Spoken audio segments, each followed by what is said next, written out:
Minute past the hour. In the meantime, happening this morning, investigators are still looking into what caused a deadly collapse at a construction site at Presbyterian Rust Medical Center in Rio Rancho. The Rio Rancho Fire Department says one person died. Hospital officials say 7 others were hurt. Crews were working on a major expansion project at Rust Medical Center when scaffolding 21 feet wide collapsed from the 6th floor all the way down, and some construction workers were trapped.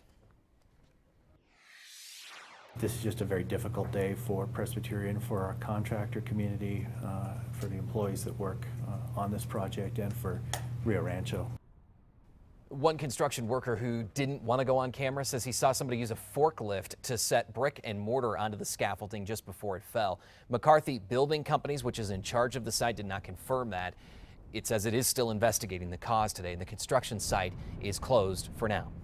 Turn out to this developing story this morning. The FBI is taking no chances after bombs went off in several Las Cruces churches earlier this month.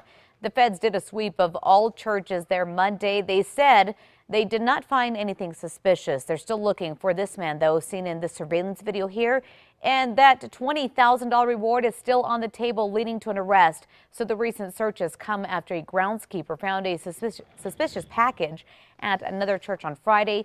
The bomb squad did remove it and deemed everything safe. Happening today, some 200 active duty soldiers began training to join crews battling these massive wildfires that are burning in Washington state this morning. The fires are among dozens still burning in several western states at this time. The troops will arrive to the region tomorrow when winds are expected to be the strongest. More than 1,000 people are battling the massive fires in Washington state that have burned more than 170 square miles and destroyed an estimated 75 buildings there. Happening today, former Subway spokesman Jared Fogle is expected to plead guilty to child porn charges. Details on that deal have not been released. We do know the feds raided his Indiana home last month, taking computers and other electronics. Yesterday, Subway tweeted, "We no longer have a relationship with Jared and have no further comment." So in just a few hours, some UNM students will drag themselves to class. Some of them are freshmen. And the first year away from home can be pretty scary for students and parents, especially in light of the recent news of gropers on campus. News 13's Catherine Mazzone found out that the university is beefing up its efforts to keep students informed this morning. Catherine? That's right, Adam. The university has several ways of alerting students, faculty, and staff about emergencies and other safety concerns on campus. And just last week, those alerts helped police track down a suspect. Take a look. To students and faculty, 50-year-old Henry Budford was just another face on campus. That is, until allegations he groped a student made him a wanted man. Police are searching for a man who groped a UNM student on campus. The university released Budford's description in this Lobo alert. That's when a library employee recognized him. They said that that individual had went into the library that day and was using the computer that morning. Since you have to sign in to use the computers, UNM police say it was easy to then put a face to a name. After running him, we had an officer that had ran into him earlier that day, and we were able to say that that was the same guy that they had seen earlier that day right before the incident had happened.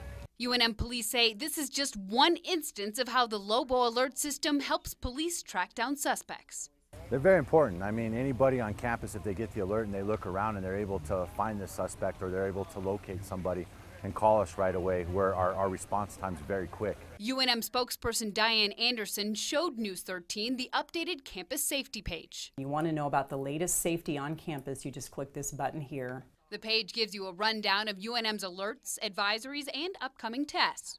Anderson says Lobo alerts are used strictly in emergency situations. Classes that are canceled because of weather, or perhaps there's a fire somewhere on campus. The alerts go out on all UNM messaging systems. Lobo advisories are a little different but work the same way. More of a warning that something could happen, a continuing threat of some sort. It's not as immediate as a Lobo alert, but it is something to be informed about. So when you get one on your phone, you really should pay attention to it so you know what kind of safety issues you might be facing on campus.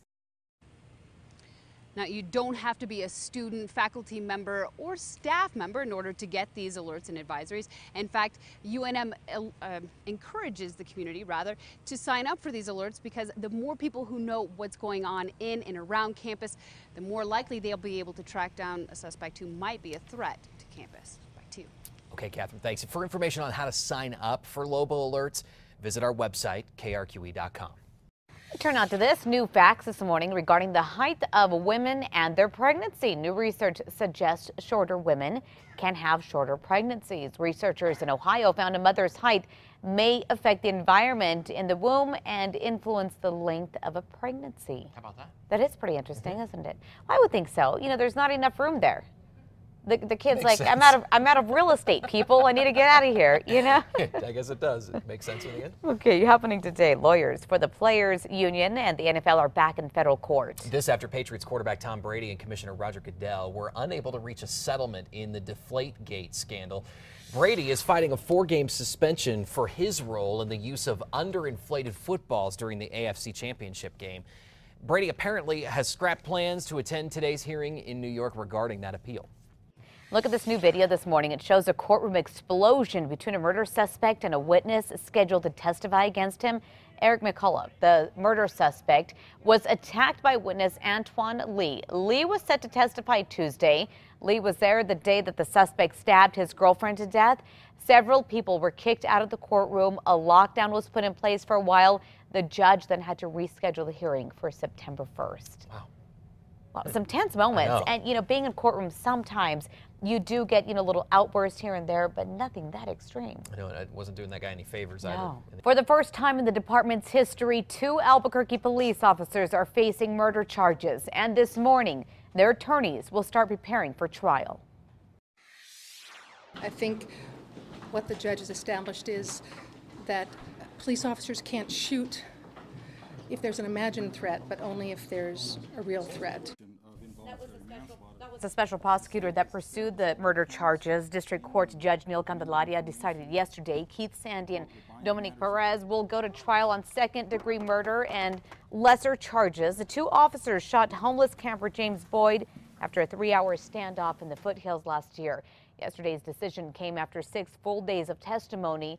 The state argued Boyd was turning away from police when he was shot. The defense maintains the officers did as they were trained. Listen. God forbid that we have a police officer who needs to be protected by a fellow officer, and that police officer hesitates because he's worried about the government turning around and prosecuting him. So here are the facts. It will now be up to a jury to decide the fate of the 2 officers. No word on when the trial will start just yet. If convicted on the highest charge, second-degree murder, they each face up to 16 years in prison. Dominic Perez is the only one of those 2 officers still on the force this morning, but that could change soon with the charges he's facing now. Keith Sandy has already retired. Right now, APD tells us that Perez is on administrative leave. Under standard operating procedures, APD may fire an officer for simply being indicted on a felony. A department spokesperson tells us the department will likely look to fire him. The police union and the ACLU are reacting now, both with very different opinions on the judge's ruling. Yeah, the union is defending both officers. The ACLU says it's happy to see the criminal justice system taking the case seriously. I hope it sends a strong message to law enforcement generally that here in New Mexico, the courts are actually going to hold officers accountable, that they are not above the law. On the other side of this debate, the union says the officers were doing their jobs that day and protecting the community from a threat. We're confident that once a jury gets the opportunity to see all the evidence for themselves, that these 2 police officers who were merely doing their job on the mountain that day will be found innocent. But that's not the only reaction this morning. In a statement, Mayor R.J. Berry says he respects the judge's decision. APD Chief Gordon Eden released a statement saying he could not comment because he's a witness in this case. And we're following the very latest developments in the case right now. Go inside the story on the KRQE News app and KRQE.com. We turn now to this new this morning. 5 state lawmakers are pushing for an independent review of the damage caused by the Animas River spill. The group sent a letter to New Mexico representatives in Washington yesterday. That's according to the Albuquerque Journal. In that letter, they say the Environmental Protection Agency's role in the spill is inexcusable. They're also asking for possible compensation for communities and individuals affected by the spill. The EPA has admitted to spilling 3 million gallons of waste containing lead, arsenic, and other toxic heavy metals into the Animas. That river flows from Colorado and joins the San Juan River in New Mexico. Republican presidential candidate Ben Carson's back on the campaign trail this morning after spending time in Durango. Carson toured the Animas River Tuesday to see the aftermath of this mine spill. He viewed the river by air and then spoke to a crowd. Carson called for more investigation by the EPA into other mines like the Gold King mine that's seeping metals into rivers and streams, contaminating them. We turn on to some breaking overnight news. Just into our newsroom, Thai police have issued an arrest warrant for the suspected shrine bomber who killed more than a dozen people. Investigators are also revealing this morning he did not work alone. This as the shrine opens back up today. Police are still in the hunt of the suspected bomber, and authorities have their eyes set on this guy right here. You can see him in the yellow shirt setting down his backpack, then leaving moments just before the bomb went off. Authorities say they believe he did have accomplices in this, and they've also connected a second explosion to the first one. Police say the pipe bomb was thrown at a group of tourists waiting for a boat on a pier. Officials believe the bombings are targeting Bangkok's tourist industry. Happening now in Alaska, authorities are searching for 3 men who are believed to be dead after this heavy rain and flooding in the area. It caused landslides. Those landslides have been described by residents as a sea of logs, mud, debris, and the missing men are all from the same neighborhood in Sitka. Authorities think they've died because of just how forceful those landslides are. They say they all might have also been trapped, though, under all the debris. Rescue crews were not able to get in to look for the men because of the unstable terrain yesterday. Turn out to some overnight news. Authorities in Washington state will sift through what's left of a Motel 6 after a massive gas explosion there. Police say a gas company worker is still in critical condition this morning. Authorities say they responded to a gas leak just before 8 local time. They started evacuating guests about an hour later. That's when the explosion erupted, starting this fire you see right here. Authorities say firefighters got to it quickly. The gas worker had to be airlifted to the hospital. Some firefighters were also injured. New this morning, an Ohio mother is in jail after confessing to killing her 3 sons over the course of the last 13 months. Brittany Pilkington has been charged with 3 counts of murder. Police say she called 911 and calmly told dispatchers one of her sons wasn't breathing, and then confessed to killing him and the 2 other boys because her husband ignored her and their daughter. 2 of the boys were just 3 months old. Another was 4. Police say Pilkington told them she killed the kids by suffocating them with a blanket. We turn now to news closer to home. This morning, prosecutors in the trial against Stephen Casals, the man accused in the abuse that led to his stepson's death, are having to rework their case. This after a disturbing 911 call is tossed out. The defense won a motion yesterday to exclude the 911 call where Casals can be heard cursing and threatening 9-year-old Omari Varela. The judge says it's unclear who made the call and who was actually on that tape. The judge also set a trial date for August 31st. The case against Omari's mother, Cynthia Varela Casals, is on hold because her competence is being questioned. And the trial for a lawyer accused of shooting a homeless man continues today. You come through that door, you're dead. You come through that door. The shooting happened in 2012 at Chip Vinny's downtown office. He shot Stephen Bittinger in the leg after he stepped outside or inside, despite several warnings from Vinny not to come in. The video was shot by Vinny's wife on a cell phone. Vinny said that he opened fire in self-defense. He's charged with aggravated assault with a deadly weapon and tampering with evidence. The trial is expected to last a week. Some Albuquerque residents are upset this morning over the city's choice of a controversial route for its proposed North Valley trash dump. People who live near Edith and Griegos say it will ruin their neighborhood, bringing problems of odor, pollution, and traffic congestion. The proposal would allow trucks to enter the property on Comanche Road. The city says another route would just be too costly. The project still must go before the Environmental Planning Commission for a final approval.